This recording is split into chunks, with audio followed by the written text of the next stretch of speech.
right, guys, here we go. I think we're started. Welcome to COVID Chronicles of Roxborough, episode 2. I am so excited to have a moment to be here with my good friends, Brian and Krista. And Roxborough Church, we love you, and we hope that this time serves as a great way for us all to remain connected during this stay-at-home order. Brian and Krista, thanks for taking a few minutes to sit in with me. I'm going to ask us some questions to help us kind of get to know you and help you share your story a little bit with anybody who would watch it. But before we do that, why don't you do this for me? Why don't you introduce each other in some kind of fun way? You want me to go first? This is the Man of the Year from the Roxborough Eagles 2018. Yes. This is my husband, Brian Clark, and he's a wonderful, loving husband and father to 3 boys. So he's a busy dad. She set the bar really high, Brian. Go ahead, buddy. This is my wife, Krista. Amazing mother, amazing wife, incredible teacher. Yay! That's it. That's it. Awesome. Well, Krista, let me jump right in with a question for you, since he described you as an incredible teacher. Just in a real short way, compare for us teaching at home with your own kids and teaching in the classroom with everyone else's kids. 29 kids. Compare. Okay. So, I mean, obviously the best part about teaching my own 3 at home is that we can get up in our pajamas and eat breakfast and just stay in our pajamas all day.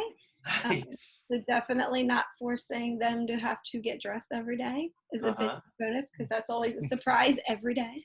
Everybody has to get dressed.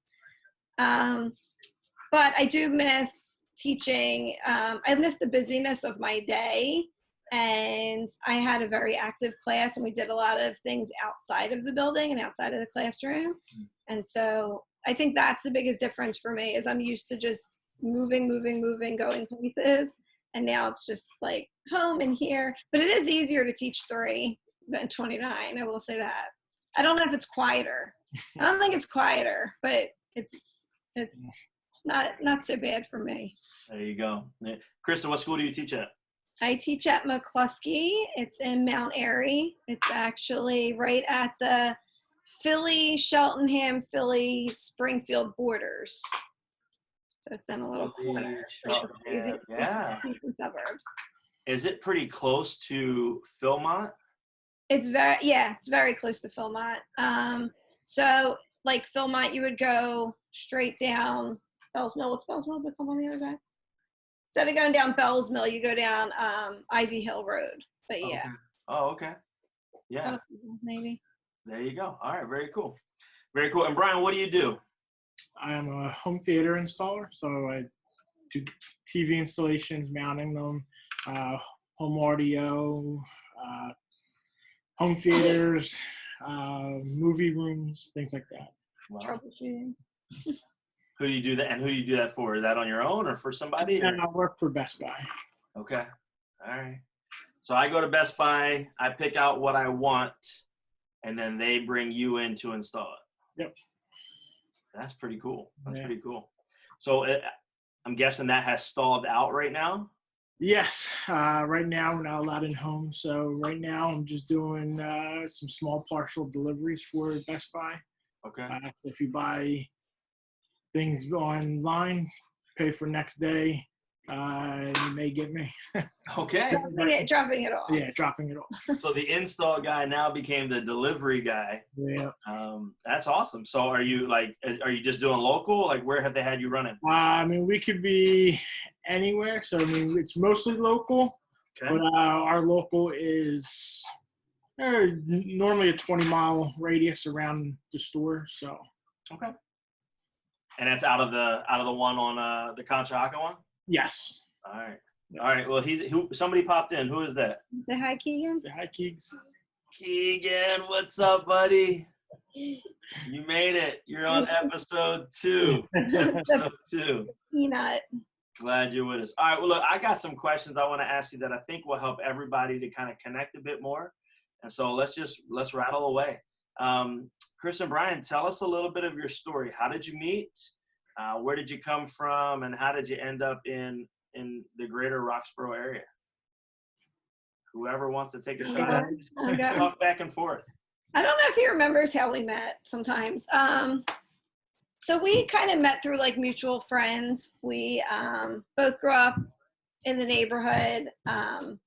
And so like, for example, where he coaches now up at the Roxborough Eagles, he played football for them. I was a cheerleader for them. I was good friends with his best friend's cousin. Like there was just, links there that we kind of just always crossed paths. And then we were both raised here. So we kind of made the decision to just stay here. And are you both the same age? Who's older, who's younger? I'm just about a year older. A year older, okay. So you literally grew up together over the football field, like? Not really. I mean, we were both up there. We didn't really, probably not until. I think we first met interacted when we were like 13, maybe 13 or 14. Okay. We were definitely older. Okay, all right. But is there a slight possibility that you cheered for his football team? No. I actually never had cheerleaders when I played. I did competition cheerleading when he when he was on that weight class up there. Yeah. Okay. Okay. All right. So you both came from Roxborough. Where did you? What's the story before that? Like, where's your family from? Has your family always lived in Roxborough? Like, I lived in New Orleans for a little while. To about my early childhood. I was down there. Moved up here a little after my mother's dad passed away. We moved up here, but up until first grade. After first grade, we moved up. So okay, all right. Did you have family? Is that what brought your mother up here, or what? Like, why'd you guys come up here? My mom's from here. Okay. Was going to Temple. I was born here, moved down there when I don't even know how old. Because your dad's from there. Because my dad's from New Orleans. Okay. And his family's down there. That side of the family's still down there. Okay. And then we eventually moved back up here. Got it. Okay. All right. And Krista, your family? My family's always been from here. My father actually grew up on Summit Avenue, which is where we bought a house where we live now. Yeah. Not in the same house. No, not the same house. But my parents are local. Okay. Around here. That's so cool. All right, so that kind of helps us to understand how you got to Roxborough and how you've been a part of Philly. Chris, have you been in the Philly Public School District your whole career, or did you? Yeah, so I actually started in Philly schools when I was in kindergarten, and went all through. I went to Shawmont, then I went to Levering, then I went to Central, then I went to Temple, and St. Joe's, and so I'm a Philly girl through and through. I tell people, and now I teach. So I teach. And have you only taught at that school, or have you taught somewhere else as well? No, I've taught everywhere. I taught in Southwest Philly for a few years. I taught in Germantown for a year. I taught in North Philly for a few years. Wow. I've been in Mount Airy the last 10 years. Okay. So that's home at this point. Yeah, that's home. I'm not leaving. I tell everybody. I tell every principal who comes in, I'm not leaving. That's good. All right. That's good. And Brian, how long have you been with Best Buy and doing your thing there? I've been with them about 18, 19 years. What? Yeah. It's been there since 2001, I think it was. Wow. Yeah. So did you start off like as a sales rep? No, I actually started off in car audio and video. So I used to do car installations, security systems, remote starts, speakers, radios, TVs, and all that in cars. Kind of got tired of it. Wanted something different. So I went actually for about half a year, was in the warehouse. And then the opportunity to do installations in homes came up. So I jumped on that. That's what I've been doing since. Got it. So I'm just picturing this right now, and I don't know if people can really appreciate it based on the camera screen, but I mean, Brian's a larger guy, you know, like, so, I mean, you're a wide shoulder guy. I'm just picturing you like trying to get under the dashboard, you know, in a small sports car to try to install something. I've been in them and it's hard. It's hard. So when you went to installing in people's houses, it had to feel like a breath of fresh air, you know, like big open space. Yeah. That's pretty cool. Man, what a fun time. All right, well, let's have some fun. Tell us a little bit about what do the two of you do for fun? It's a Friday night. You can do whatever you want. What are the two of you doing for fun? Sleep. All right. We usually sleep. No, we tried actually before, you know, the coronavirus hit. We were doing pretty good. Now that Keegan's a little older, we were doing like once a month date night type things. So we'll go to like, you know, the Sixers or the Flyers and those kinds of things. Or we'll just like go out to dinner and go to the movies. We don't really have we don't really have an assigned thing that we do together. All right, Brian, you're designing the date for a day that you would really enjoy. It's a date day. You're designing it for a day that you would enjoy. What are you doing? Not so fun. Probably going to a sports game, something like that.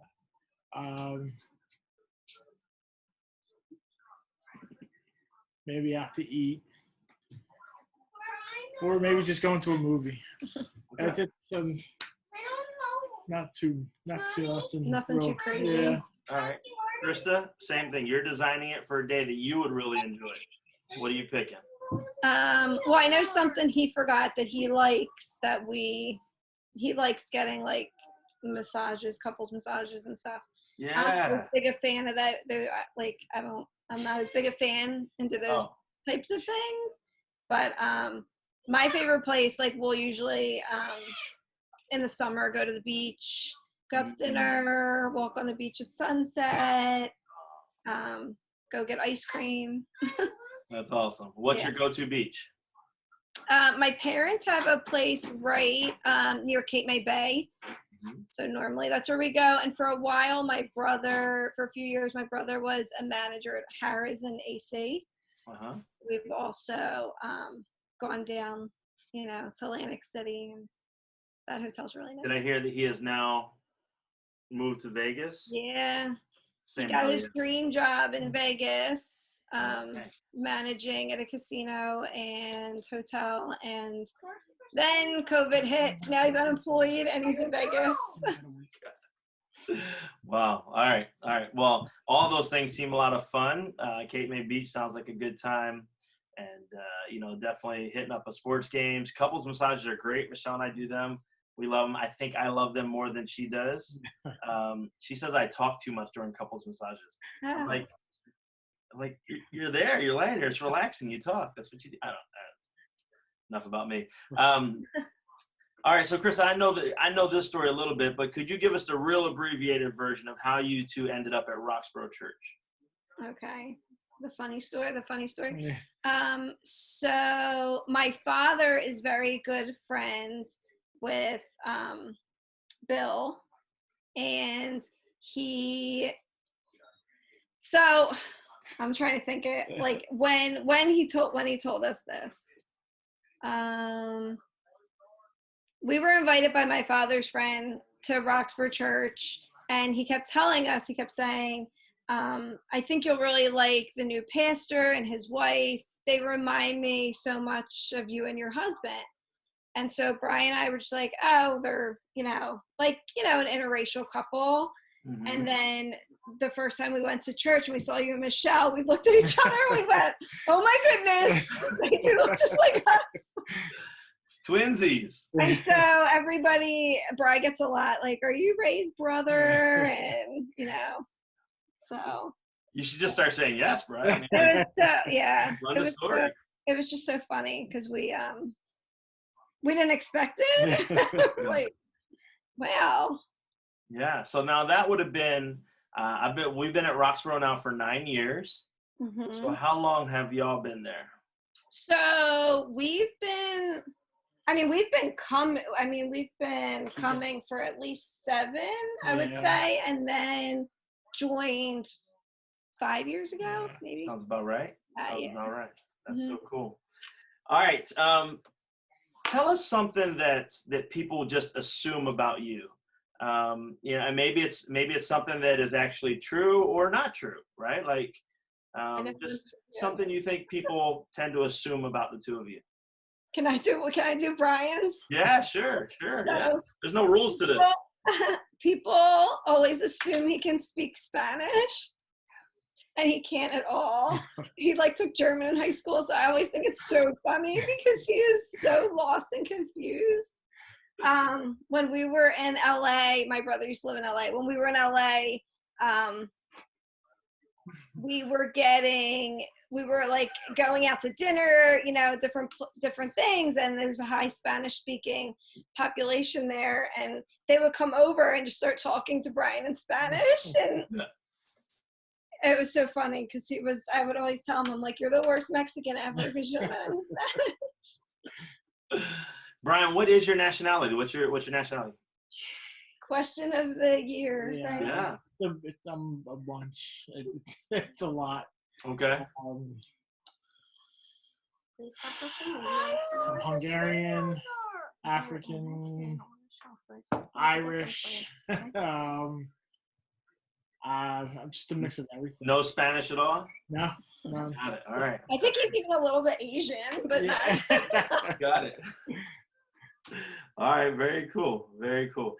Brian, you have anything that people assume about Krista or about the two of you? Not that I know of, but he doesn't pay attention enough, I don't think. That's fair enough. People assume I'm 10 years younger than you. Yeah, I guess they assume she's younger than she looks.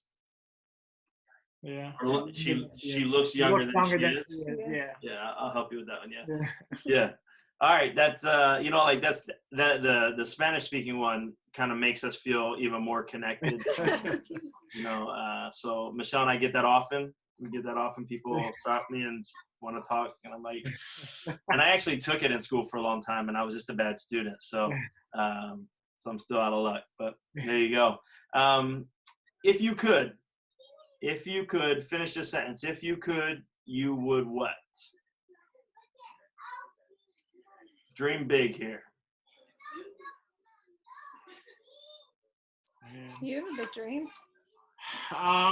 Well,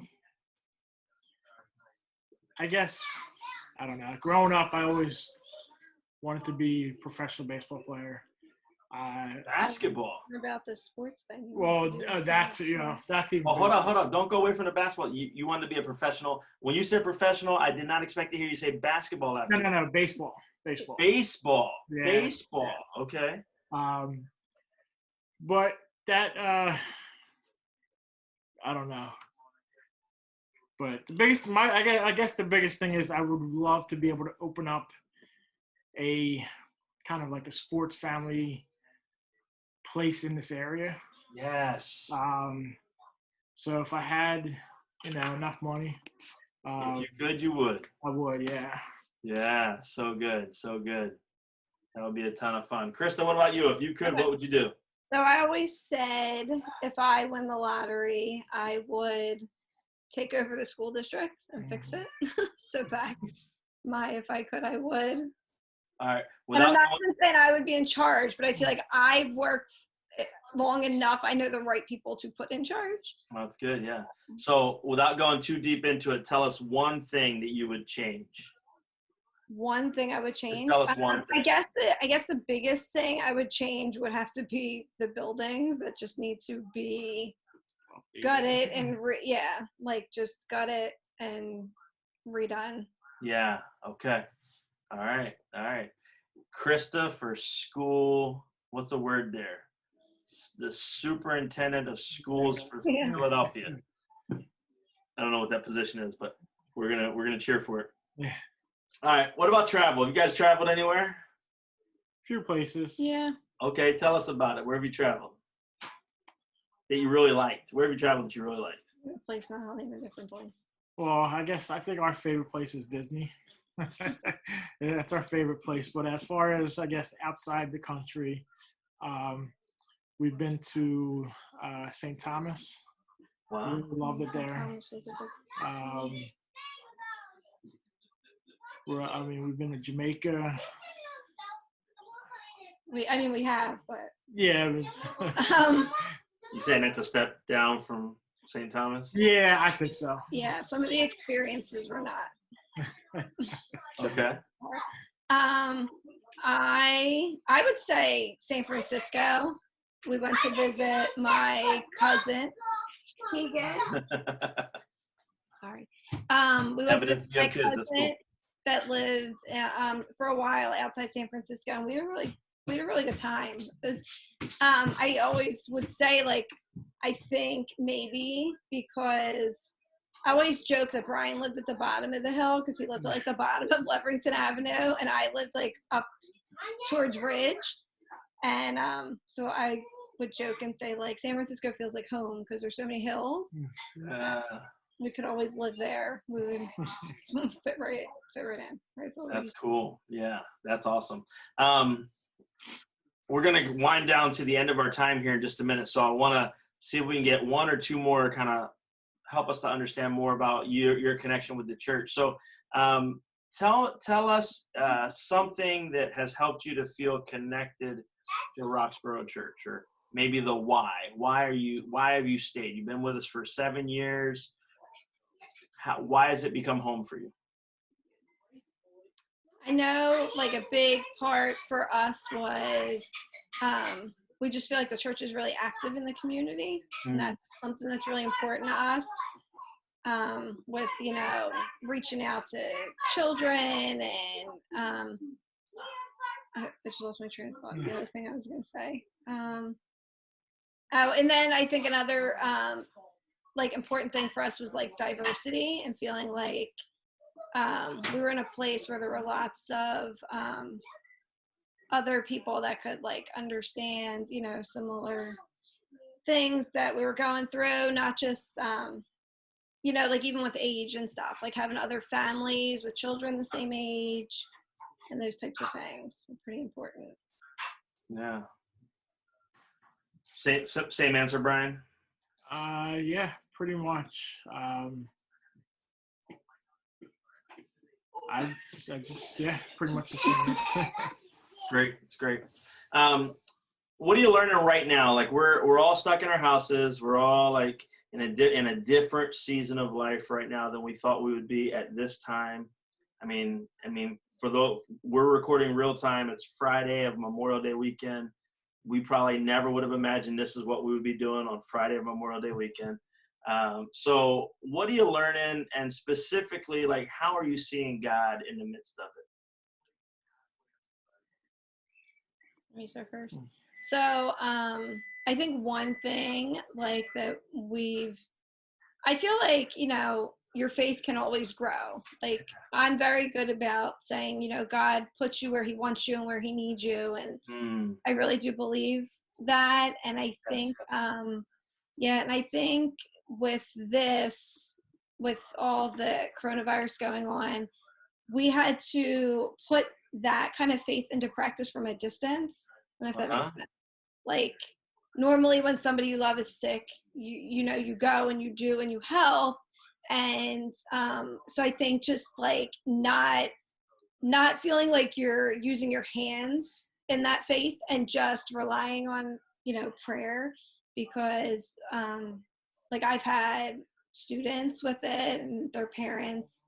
One little girl that was in 3rd grade just lost her father last week. And like praying for those people, because there's not anything you can do. And Brian's had a few family members that were out of state, his sister-in-law up in New York City and his uncle in New Orleans. And it's hard because you're so far. You can't hop on a plane and be there and do. And so it's just like relying on your faith and you know what I mean? When you can't be there working. Yes. Yeah, that's really good. Really good. Brian, you have anything else to add, or? Yeah, I mean, it's just a lot more praying. I feel like just making sure everybody's staying healthy. Missing family interaction. It's been tough, especially for the kids. So just having faith that, soon it should be over. Yeah, for sure. Well, friends, we're up against the time. Man, I feel like I could just rattle off a bunch more questions and just sit with y'all. I'm so thankful for your uncle, who you said your uncle who told you should go check out the church. No, it was a friend of my father's. Your friend of your father's, yeah. So I'm so thankful for your friend of your father who was like, hey, there's this other couple you should go meet down there. And I tell you the truth, like, there's been more than one occasion when I was like, wow, we look a lot alike, and so, but really, what an amazing couple you are. Everything you said about each other at the beginning was spot on, things we would say about you too. And just a real gift you've been to not just our church, but to our community. And so just know we're cheering for you. We're thankful for you. I hope that everybody who watches this video feels like, man, I get to know them a little bit. And as soon as the doors open up and we're all allowed to be together again, we've got, we just can't wait to do that with you. So thank Keegan for his guest appearance. Jumping in there. That was really cool. Big thumbs up. We love you, love your family, and praying big things for you. Hang in there. And if there's anything we can do at the church, let us know. Thank you. All right. Thanks. God bless you. Thank you, everybody, for tuning in. We'll see you on episode 3 a week from now. God bless. God bless.